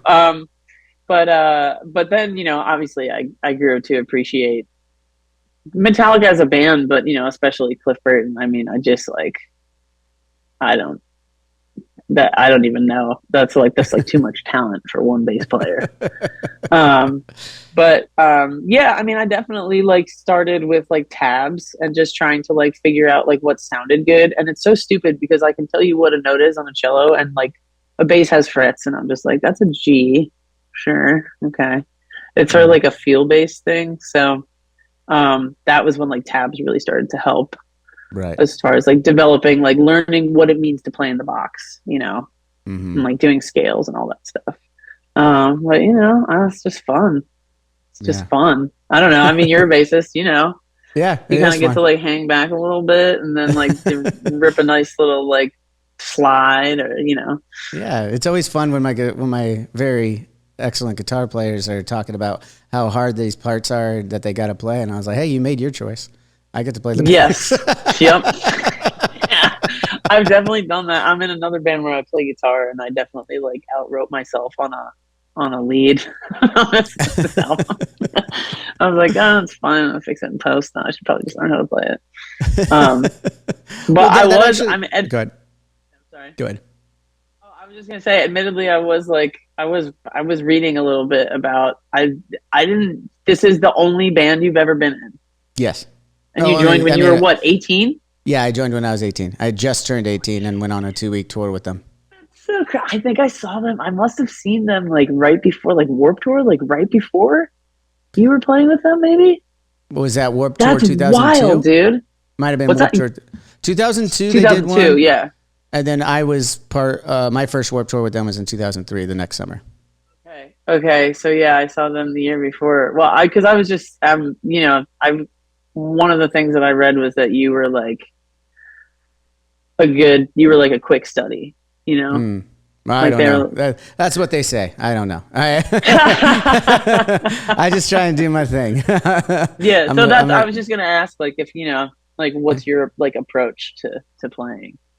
I mean, I'm sure similar to you. It's a song-to-song basis, of course. Mostly I'm just trying to, when I'm approaching a bass line or a bass part to a song, that's not, just kind of going around with the rhythms or something like that during the verses, but something a little bit more. It's really just finding that space and what fits the song. I'm constantly, for me, I'm just trying to suit the song best of my ability. Yep. Mm-hmm. As a kid, when you're younger and a little bit less mature, it's about being flashy, like, Yep. oh, where can I throw in something to show my chops? But now it's it's more about, I'm constantly trying to play off the drums and guitars, finding the sweet spot between the two, between some fills that might be happening. Oh, that's a cool spot. Maybe I should follow it. Maybe I should bounce off of it on the ands, whatever the case may be. Yeah. And as far as that goes, I try my best to look at the song as a whole and just try and suit the song for what the overall goal is. Yeah, I like the Joe Walsh method, where it's just sort of like, I'm gonna play two notes. If that's what the for song like requires. 30 seconds, only two notes, and then I'm going to throw in a super sick lead, and it's just like a nice little, you got to learn to not overdo it. Yeah. Let's not overdo it. And again, it's just finding the spots that really help move the song along or get it excited for those who listen to the bass on it, Right. Yeah. Yeah. There are some allegedly. They're out there. I'm one of them. Yeah, so same. you mentioned a little bit of, with your other band, playing yourself or overplaying or playing yourself out of being able to perform it live, maybe. And it sparked something that I was thinking about when I was listening to you guys, especially on the last record with a song like The Maiden. You're a three-piece though. You guys have been doing tours in the U.S. for a while, and you guys just did a European tour not too long ago for the first time. My question on that though is, as a three-piece, what do you do to figure out a lot of those duels? Because there's a lot of duels going on. There's multiple guitars on your guys' albums. So yeah. So the albums, everything tends to sound a lot bigger live. Obviously, but we try to, we'll usually do like a couple takes of a solo and maybe like blend them, or, just pick two that complement each other the best or whatever. And then live, we try to stick to something as close to whatever tapestry that weaves, I will say for the new album, I think that we are going to be touring with two guitarists, because I feel like this album really deserves that. It has a lot, yeah. I and it's hard enough to find, it's hard enough to find one. So, but we do have two. Our friend that's playing with us now, and then we have another friend in Nashville who's in a super awesome band down there called Waxed. He is going to be playing, hopefully, I don't know, Davis, if you're seeing this, he's going to be playing with us, hopefully, when we tour on this album. So, awesome. Yeah, it's, because you never want to do too much on the record. Like, you never want to do more than you can replicate live, because then it starts to sound thin. Yeah. So we just kind of do the best we can with one guitarist. But I think doubling up some dual action is necessary. Yeah. I would agree. There's a lot of stuff going on there. Now, again, everyone can go get Garden of Heathens coming out April 12th. You could go, there's actually a pre-sale order going on right now too, right? Yeah. So everyone could go find that Heavy Temple, easy enough to find on social medias everywhere, and follow them on Spotify and Apple Music and wherever you listen to music. All of those wonderful, wonderful things. I truly believe you all should do this. This is a great band. It's going to have an incredible 2024 with this release. What are the plans around the release and shows coming up? What do you got going? Right now we're just kind of trying to book out 2024. This is sort of the first time where, like, the last album we had was released during COVID, so we couldn't really tour around it. So we have a couple of things that are being planned, and then we're hoping to make it back to Europe at some point this year. But I don't think, we'll be doing a record release show, and then probably touring North American spring, summer. So, just keep your eyes peeled. We have some videos coming out. We have another single next month, and then one in March. And then the album comes out in April. So excited for that album and for everyone to get their hands on it. Like I have today. It's a fucking incredible record. Thank you so much, dude. Proud. Honestly, it means a lot. I ain't blowing smoke. I picked a few that Austin sent, and you guys were one of them. I wanted to pick the ones that really spoke to me, and I couldn't be happier that the new album's even better than what I was expecting. So very cool to have you here. On the podcast side, I'm going to play everyone out one of your guys' songs. Which one would you like me to play for them?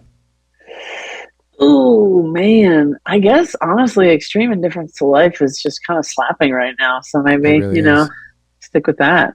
Or absolutely. I don't, dealer's choice. I don't know if you have like a favorite little thing. Well, I mean, there is the epic journey that happens kind of in the middle of the record with the snake oil and other remedies. Yeah, that's the krautrock song. I love that song. That one took me down. I was like, oh, okay. It's very serious, honestly, very serious note choices on it, man. I really dug it.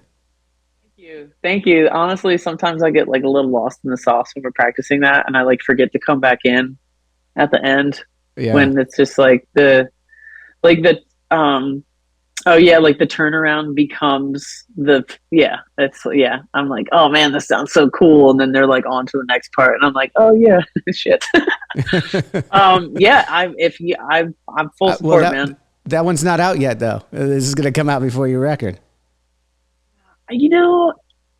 I mean, is it the whole song? Yeah, I mean, the whole song's quite a long one. Let's just stick with the one that's out right now. Let's go with the Extreme Indifference to Life. If it were up to me, I would say go for it. But there's labels, stakeholders, let's.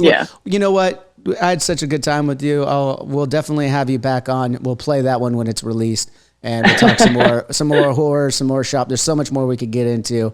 But I want to thank you again for your time and all the well wishes to you and your band moving forward. I'm sure it's going to be amazing 2024 for you guys. I'm looking forward to watching it. Thanks, man. Likewise, and maybe we'll see you out there.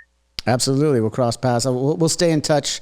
I'll get my information to Austin for you, and we'll stay in touch and maybe see each other down the line here on the road. Yeah, that'd be cool, man. Thank you again so much for having me, honestly. And it means a lot. I like writing music for myself, and it's nice when other people like it as well. Absolutely. That's the whole thing, right? You always write Yeah. the music for yourself and you put it It's out like and a go, little bit hope you selfish like because it. you're like, yeah, it's like, look at me, I did this thing, and then you're like, oh, that's cool, you guys like it. Yeah, well, you got good therapy out of it. So everyone go check out Heavy Temple. Go check out Garden of Heathens and this song, Extreme Indifference to Life. Thank you again so much, High Priestess. And we'll see you again next time. Cheers. Cheers, man. Well, all right. Here we are with our next guest today. I am super excited. Another great band, Lucifer. Today, I am joined by the singer of the band, Johanna Sadonis. How are you doing today? Thank you. I'm doing great. Thank you for having me. How are you? Oh, I'm doing great. I'm so excited to have you here, all the way here from Germany. You got you guys this new record that just came out this past Friday. Lucifer 5. Now you guys this is now your 5th record, obviously, which is why it would be Lucifer V for 5. I'm guessing by that, by the and you guys, and each album you've named it 1, 2, 3, 4, 5, and I read somewhere that you guys have 9 hymns or something like that. Are you guys only making 9 records? Is that what's going on? No. There's Okay. it's a bottomless pit. I guess I keep making albums till I croak. So let's see how it goes. Well, this new let's talk a little bit about this new record real quick. Is how I found you guys. Our mutual friend and your guys' publicist, Austin Griswold, sent me a handful or a couple handfuls of new artists or artists that have new albums coming out, however you look at it. And these are artists I am not familiar with, so I check out Lucifer, and immediately I hear the single, which is, let me look, I'm just now learning the names of all the singles. So Slow Dance in a Crypt, which is the first song I hear of you guys, and immediately I'm drawn to it. It's got like that, that ballroom, dark, gothic kind of vibe that I'm into, but like, I love that it has this loungy feel to it, almost like a dark Jessica Rabbit is kind of singing the song to me in a way. I don't know if you know Jessica Rabbit out there from Roger Rabbit, but yeah. Of course, I know who that is. Yeah, but then it would be maybe a little bit of a very morbid Jessica Rabbit that prefers Exactly, yeah, a much darker version. Who loves to lounge around in mortuaries and take walks on the cemetery, Exactly. I think that's the Jessica Rabbit we're all waiting to see. But as I'm listening to it, I hear that song and then I hear another single and then the album comes out over the weekend. I got a chance to listen to it over the weekend here. This is a great record. I'm really excited about it and excited to talk to you a little bit about your musical influences, and we'll get into the record here. But obviously you guys have probably heard the comparisons of your band, this being your 5th album now. You have that 70s, 80s rock and roll feel to it with the the gothic imagery or the darker imagery, the more morbid side of things, I guess is the best way to put it. Similar to, your guys' first record came out in 2015. Similar to, I don't know, like a Ghost or Black Sabbath, Blue Oyster Cult, I'm sure is often something that's brought up with you and your band. Oh, which one? Sick.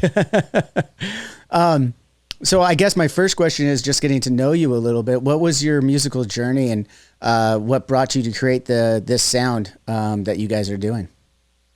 I started 30 years ago. My first rock bands were kind of like Metallica and Danzig.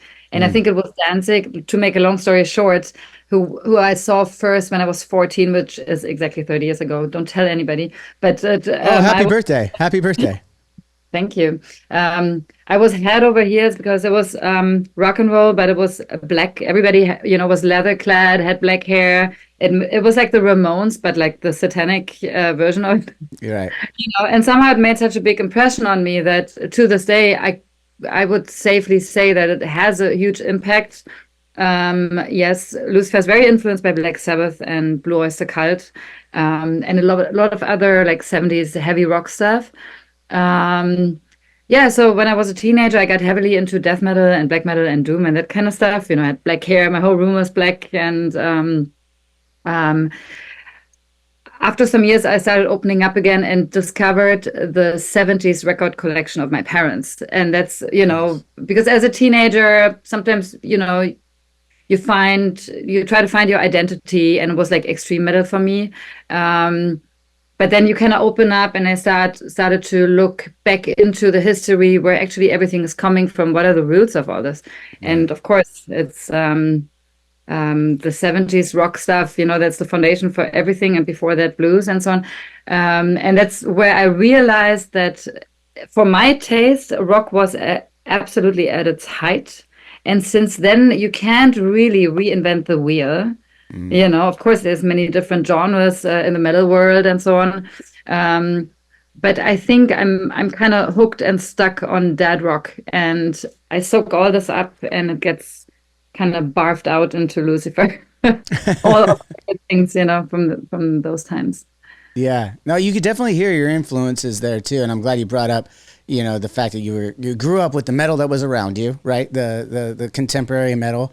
But you wanted to know where their influences lie. Like, where did they come up with this stuff, obviously, right? And then so you go back and you find the Sabbaths of the world, and as you said, and Blue Oyster Cults. There was another song. I'm glad you brought up Morbid, and as you said, we were talking about a gothic Jessica Rabbit there. You should be walking around in a mortuary, which is right now my favorite song on your guys' new record, Lucifer 5, which is out now, everybody. Make sure you guys go check that out on all your streaming platforms, or buy a copy if you can find one. I'm sure there's some hard copies, and you could download it and all those wonderful things. There. Oh, you got one. Is that the vinyl? The vinyl? Awesome. And, it's really cool because this is the band. Nice. Now, speaking of the band, now that you're showing a picture of the band, how did you come together with these three other gentlemen to create this project? My now husband, Nick, plays drums. He is also known for his other bands, Entombed, the Helicopters. Okay, where he plays guitar and sings in the Helicopters, and Entombed he played drums. And I had this band before this lineup. So I founded the band 10 years ago.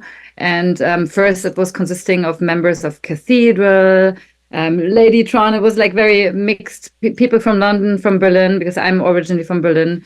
And then I met my husband, Nicke Andersson, and he and I made a pact and kind of started writing songs together. And so all the albums, Lucifer 2, up until now, so 2, 3, 4, and 5 were written between Nicke and me. Awesome. And it became a little bit more rock and roll, because the first album is very doom. You can hear Cathedral and you hear Trouble riffs, which obviously is all also Tony Iommi influenced. Right. But yes. So and then I moved to Sweden to be with my husband. So now I live in Stockholm, and all these long-haired beasts I just showed you, they're all Swedish. So I actually just had to kick them out because they were here to rehearse. We have a studio right here. Man, it's so funny you say the long-haired beast and you move out to Stockholm. You're in Stockholm now, and being from Berlin, you were from a different place, but it's a little closer. I remember my first time being out in Sweden and some of these Scandinavian countries, and it was at a time in the early 2000s when metal and everything wasn't exactly very, I don't know. It was still here, obviously, but it wasn't very popular in the States. It wasn't the pop rock of the world. And I know has phases, right? Yeah, it always has phases, but at least it lined up that way, and it seems to have been since. Scandinavia, though, man, metal still stays like at the top of pop culture now. Yeah, it's timeless here. It never really goes away. Yes. You even have, for example, Lucifer, the previous two albums, 3 and 4, were nominated for a Swedish Grammy because they really make room for hard rock and heavy metal in the music landscape. It's really cool. It's one of the last places I've noticed that it still like hangs on like that. And again, it's everywhere, especially with the way music is consumed today. It doesn't really matter if it's pop culture or not, right? You could find it, it's a little bit easier to find stuff. However, it was a shocker to me that, and it still is today, that, there's still so many hard rock and metal fans there that are making it the pop culture in these countries. And and you move there, you find some metalheads to continue or some hard rockers to continue this band with. I'm sure it was a gradual process for you, but like, how was it moving from Berlin to Stockholm in the music scene? Because this is happening obviously while you're making Lucifer, your project. Yeah, so I've been kind of living in a lot of places. I actually lived in LA for 3 years too. So moving from Berlin, and I lived in London as well, and I'm born and raised in Berlin. So I come from all these big cities. And then moving to Stockholm. Stockholm is the capital of Sweden, but still feels a little bit like a village. It's a lot smaller, but it has so many really gifted musicians. There's a lot of great bands. And everybody's very pro, and it's a lot of mingling of musicians. So it's very incestuous as well. But like I said before, it's like culturally, like hard rock and heavy metal is so much more middle of the road, which is a horrible word, but it's more accepted, like you said, in the pop culture. So if you play heavy metal or rock, Sweden is a great country to live in because it feels almost a little bit like a shortcut, because my band has been nominated for several music prizes here and never in my home country, Germany, which is super weird. It's just a different perception. And I think it was kind of good that I got away from the big cities. Big cities can be very distracting, with like party life, and there's always stuff going on where you get invited to. And now in Sweden, I live very kind of secluded outside of the city in the sticks with my husband, and we have a studio. So we produce and record everything here, and there's really not so many distractions. We are very focused on the band. And that's why I think we managed to have the 5th album in 10 years already. Yeah, I mean, it's incredibly quick work. You guys are touring in between each of those two. Now, you said you also record everything at your house with your now husband, who you wrote the newest record with. How do you guys find your workflow, and what is your workflow? I mean, I know working that closely with my spouse probably wouldn't go that well. I'll just say that. It's a lot of headbutting, and I mean And I can compare it not to a spouse, but, working with my brothers in Avenged Sevenfold, there's a lot of butting of heads, and you have to learn how to manage that over the years, of course, right? Is this your guys' first record, writing it together solely? No, we've written the last 4 albums. Last 4. So since two, you guys have written everything together. Okay, cool. So you guys have learned each other's writing flow over the years. Can you go back to maybe the first times you guys were headbutting a little bit and how that worked out and how you were able to move forward so that you could get from 2 to 5, basically? It's funny. We live in the same house, but we work separately. And when we worked on the first album together, which was 2, I still lived in Berlin and he was in Stockholm, and we'd trade demos. He'd send me riffs or like demos of songs, and I just put them into GarageBand and recorded my vocals, wrote lyrics, and then sent it back to him. And then we would discuss and see if maybe we need to rearrange the songs. So that's what we still do. Even though we're in the same house, I work in my room where I write lyrics and record vocals on demos. And the great thing is, so we always work separately.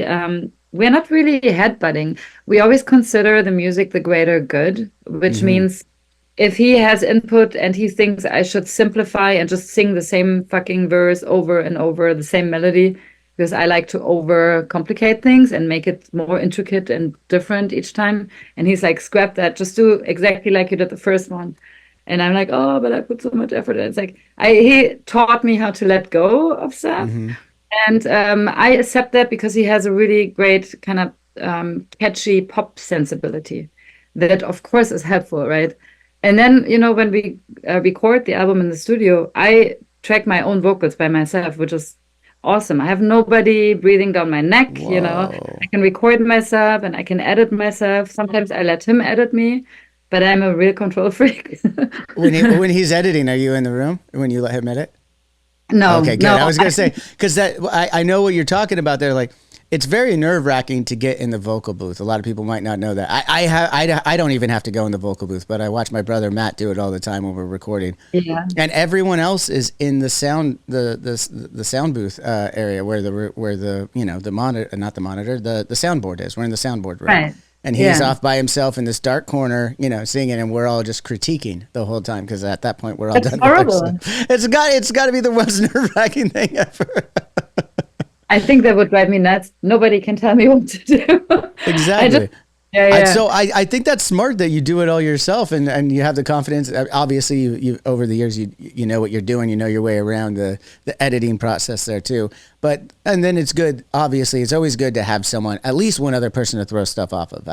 I think because you gotta, your ideas might be great, but they could always be better, or maybe you're not. You only have your perspective, right? So you can't hear the way someone else is hearing. So you gotta kind of have somebody there that you could have that faith in, right?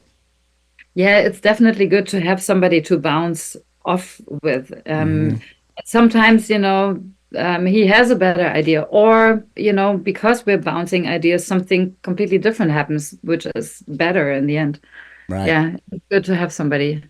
Absolutely. Now, you mentioned being a couple times originally being from Berlin, and then you said that you're not getting the same recognition, I guess, in your hometown that you get in Sweden and Scandinavian countries. I just had a question, being from there and being in the music industry and trying to break there, you have a unique perspective. For me, I found it extremely hard for us to break in Germany. It was one of the countries all across Europe that was a harder one to gain a serious fan base for a minute. And then it took several years, keep coming back, showing that we are willing to put in the work, I think. And then once you win them over, it seems to me that they're there for life once you win the German fans over. What's your perception of the German fans versus the Scandinavian fans in that regard? That's interesting to hear from you, because I always thought I'm not exotic for them because I'm also German, so maybe they don't buy it from me or something. That's what I thought. But who knows what it is? I think it's also really hard to play in front of a German audience. They are a little bit more stiff. It's just how it is. It's a difference if I play in Mexico and then I go where people are really going nuts, and then you're in front of the German crowd. Oh, the arms cross. You knew exactly where that was going. The arms crossing is exactly my experience for at least 5-7 years of playing in Germany. Oh, yeah. Yeah, it's not very rewarding, and it's very hard to make sparks fly, right? But you are right. Once you earn the audience, you have those fans for good, and they are loyal to you. Yes. They show it in a different way. I mean, I am German, so I do understand culturally where it's coming from. But because I lived so many years outside of Germany, I also know that Germans have a bit of a stick up their butts. And probably more so than Swedes, although Sweden is not as different culturally from Germany.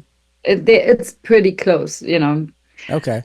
Well, I mean, I like that you say you got the arms folded, they got a stick up their butt, whatever you wanted to say there. That's your words, not mine. Just kidding. No, I found it it's more of, and maybe you could talk to me a little bit more culturally or where it comes from, but it kind of feels like you have to prove something to me. I'm not going to give you anything until you've proven something to me. Yes. And you said you think that comes from, just culturally, maybe it's not just in music, maybe. What do you mean by that? Where is that culture coming from?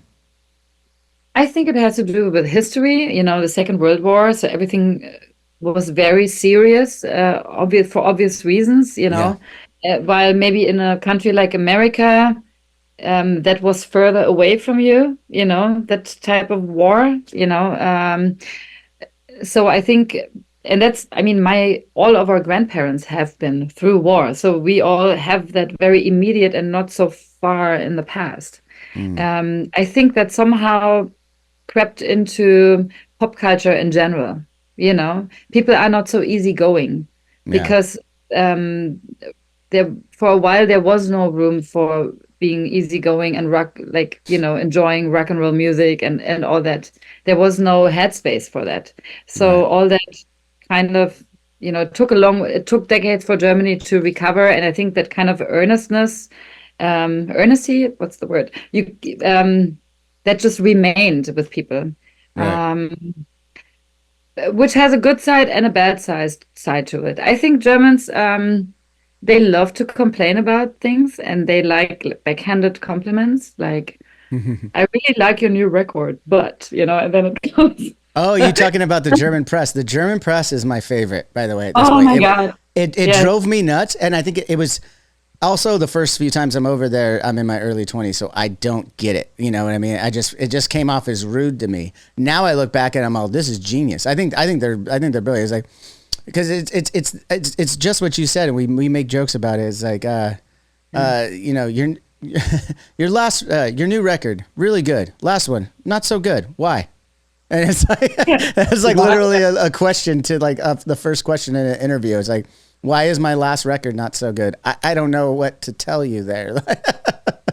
But it's absolutely hilarious. It's that cultural, like to your point though, it's that sternness, it's that earnestness of like, and matter of factly, like it's also, I'm sure, a little bit of translation, especially back then. But now it's, you know, translation's gotten a lot better. But yeah, I think some of that stuff gets lost, and I think it's actually really funny because they're being very honest. They're literally saying, I didn't like this new record as much as the record before. Why do you think that is? You know, yeah, like, what one just has an interesting thing. Yeah, one has to understand that Germans are being very honest and direct, and that can be good sometimes as well, because you're not tiptoeing around the pot, and you really know what you're facing. Like, people are really straight and they mean what they say. But, you know, you don't need to say everything. Like, for example, you go to work, you know, and your colleagues say, wow, you look so miserable today. What happened? You know, in America, that would never happen, right? No, because we're looking for affirmation in America. We're looking for affirmation. We don't want to, you know, you come in, if you look like shit, you know, you're already got shit going on. So you walk in Exactly, and your colleague's like, wow, you look like shit. You're like, oh, that's the pick me up I needed today. Thanks. That's going to really help my day. Yes, it doesn't hurt sometimes to be, you know, to sugarcoat a little bit, and sometimes a little that can. Bit, but and not everybody needs to know all your drama right away, you know. Right. I think the truth lies there somewhere in the middle. I agree because I do find, you know, that honesty, it also cuts a lot of the bullshit out of a conversation. You get right down to the nitty gritty that way. So I do appreciate that side of it. Now, getting back to the nitty gritty. Let's bring it back to this record. Lucifer 5 is out now. Everyone go check it out. We were just talking about what was my favorite song so far on the record is Mortuary.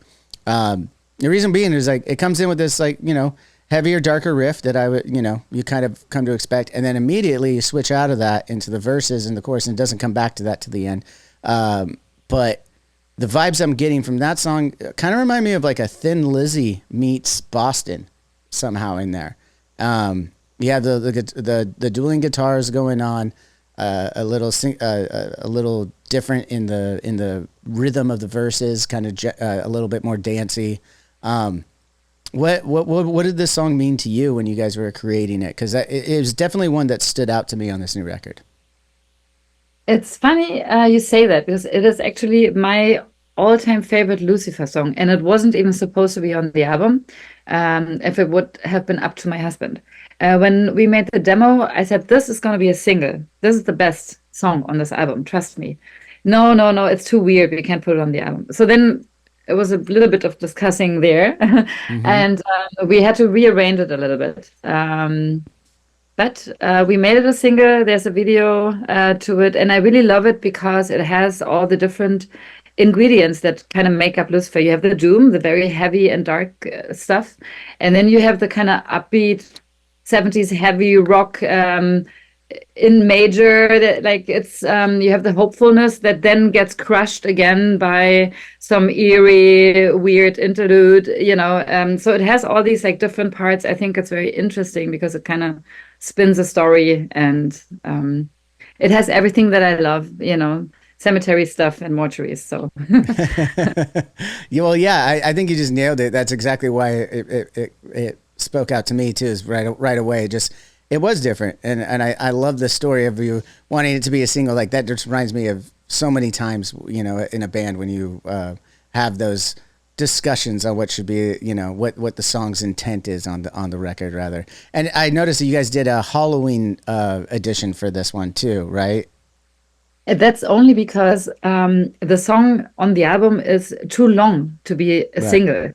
And because we had a video for it, the video editor was like, you have to like clip the song down, like it's way too long. You can't fill those many minutes. So we made like a shorter version. And you know how it is with the streaming platforms, you kind of have to give it a different name Yeah. So to distinguish it, yeah. So And the Halloween. why'd you distinguish it by calling it the Halloween edit? Because I mean, it's releasing in January. No, it was actually that one was released as a single It around. was in 2023. Yeah. Gotcha. Okay. Yeah. Very cool. Yeah, no, it's a great song. Again, I absolutely loved it. I was yesterday. I was on my jog and I was listening to the record, and that was one that popped up again. That was my second time hearing it. I was like, yeah, Wow, this song really does kind of get it all. But then you go into another one that I have to ask about. Riding Reaper. It's the next one, and it's in between Mortuary and the other song we already talked about, Slow Dance in the Crypt. I had to ask because I hear this riff, this guitar riff, and I'm like, that sounds really familiar. And I'm not claiming it's a rip off of any kind or anything like that. Are you or anyone in the band into professional wrestling, like WWE, WWF stuff? That's funny because I always thought it seems so familiar. So this riff was written by our guitar player Linus, who I wrote 2 songs on this album with, Riding Reaper and Strange Sister. And I always thought it reminds me of something, but I can't figure out what the hell it is. So did he nick that from some wrestling thing? I'm totally gonna tell me what. I'm gonna write it down and I have okay. You write it down, and you tell me later if you think if you agree. And everyone at home can do this little experiment as well too. I'm not saying it's identical, but it sounds like it's inspired by Bret the Hitman Hart's theme song from WWF in the early '90s. Wait, what's the song called? It's Bret the Hitman Hart.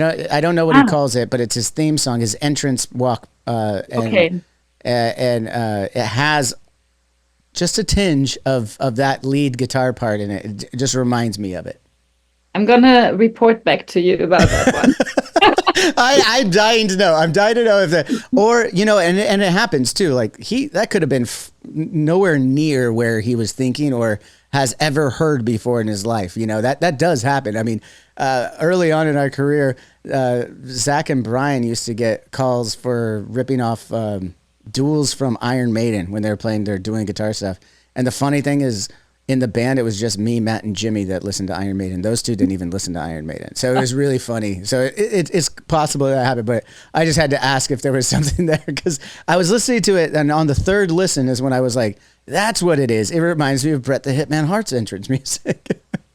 I'm going to definitely dig into that. But it is true, I think that's what I mean with you can't really reinvent the wheel with rock because everything has been kind of done somewhere. Mm-hmm. And sometimes we have that people obviously always have references only of stuff that they listen to. And it could be something completely different that sounds similar. We had that with a song on this album called A Coffin Has No Silver Lining. And for us, it was more like, I think it was a deliberate Judas Priest ripoff for the opening riff. But then on YouTube, I saw people like commenting, they stole the opening riff from Looks That Kill by Motley Crue. And we're like, oh no, Motley Crue. That's so funny you brought up that song. When that song came up yesterday on my run, I was like, okay, she's got the Looks That Kill by Motley Crue. Very similar, not the same, obviously. And but then the chord progression later reminds me of Rainbow in the Dark by Dio.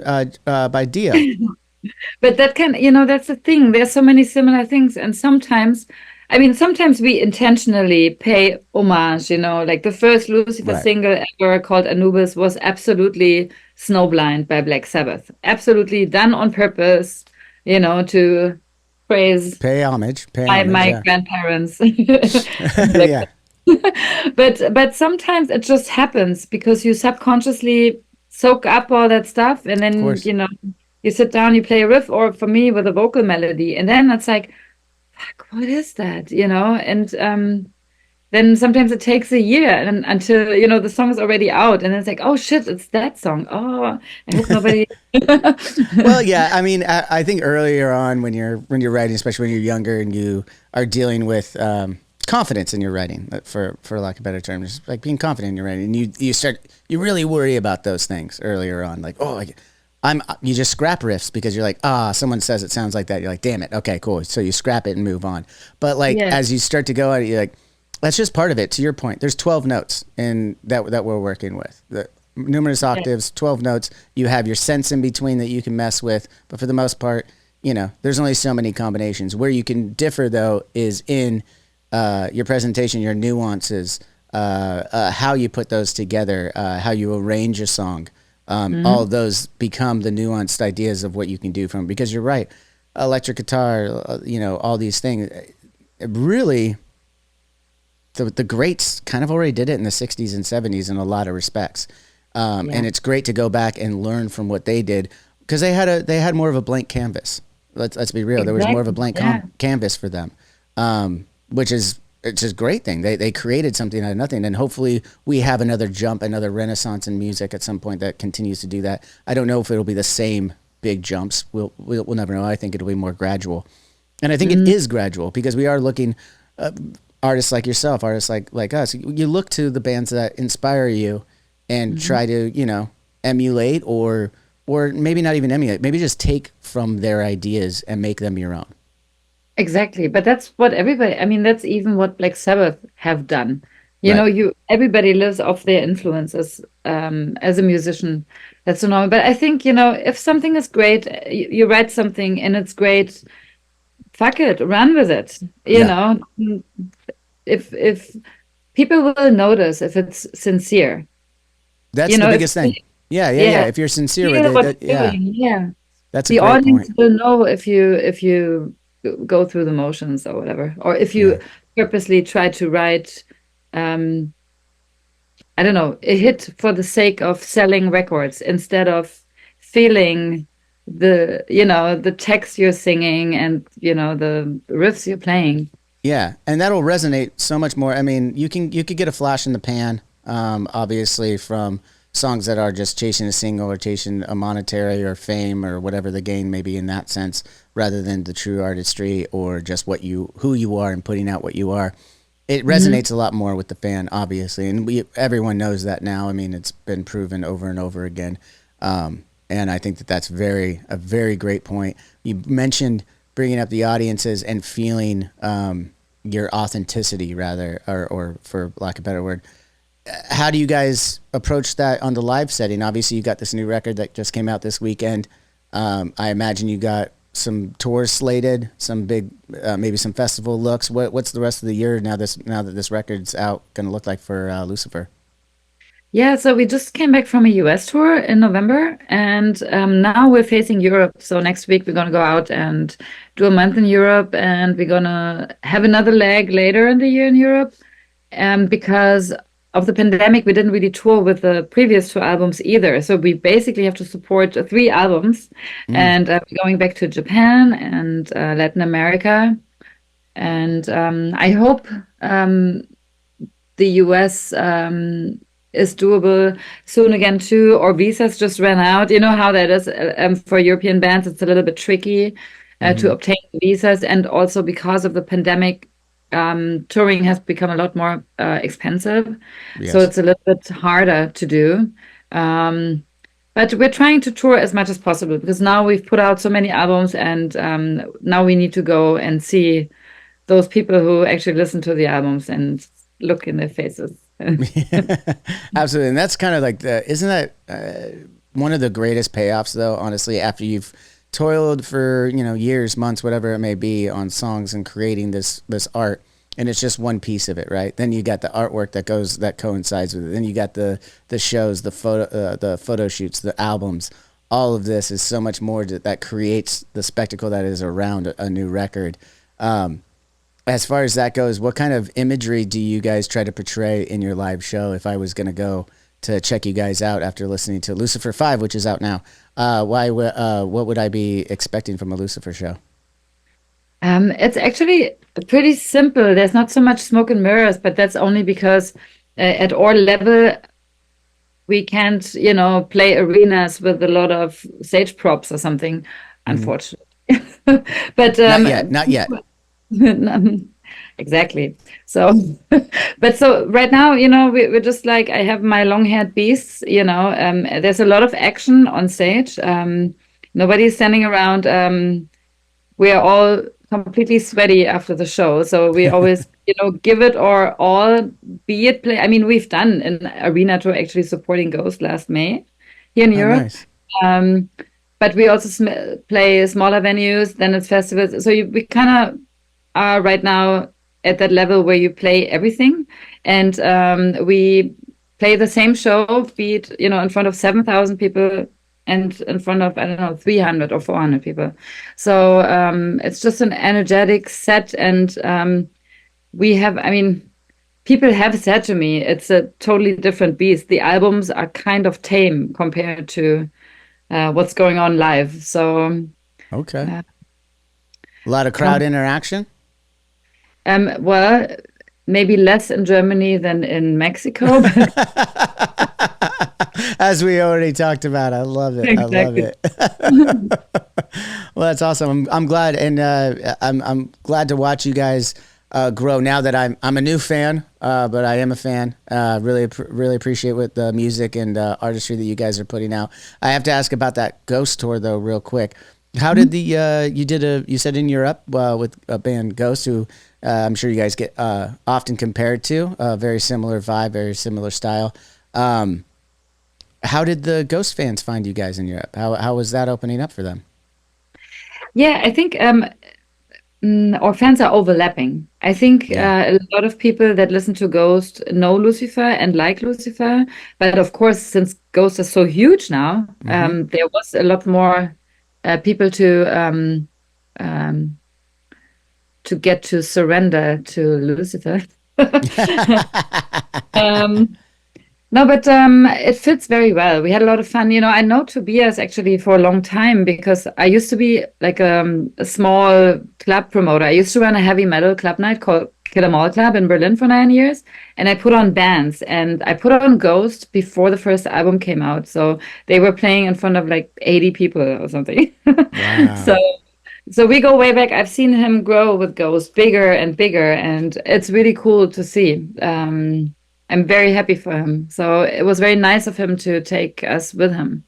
Yeah, no, it's awesome. Tobias is a great dude. We did a tour in the States with them and Deftones years ago, and I've had Tobias here on the Drinks with Johnny show as well. It was we got to talking on tour a little bit, and just passing. You know how that can be. Everyone's got their shit. You're just kind of in passing. You say a few words here and there. But when you get to sit down and actually talk to Tobias about his goals, his musical structure, what he's doing, he's really intelligent and doing it very well, and deserves every bit of praise that he's getting right now. So very cool. Absolutely. And you guys do too. This is amazing. Lucifer, I'm glad that you said these audiences have grown over each other. To anyone who hasn't heard Lucifer yet, go check them out. If you are a fan of any of these bands that we just listed while we were having this conversation, absolutely you're gonna love Lucifer. I love Lucifer. It's fucking great. Keep going, Johnny. I love this.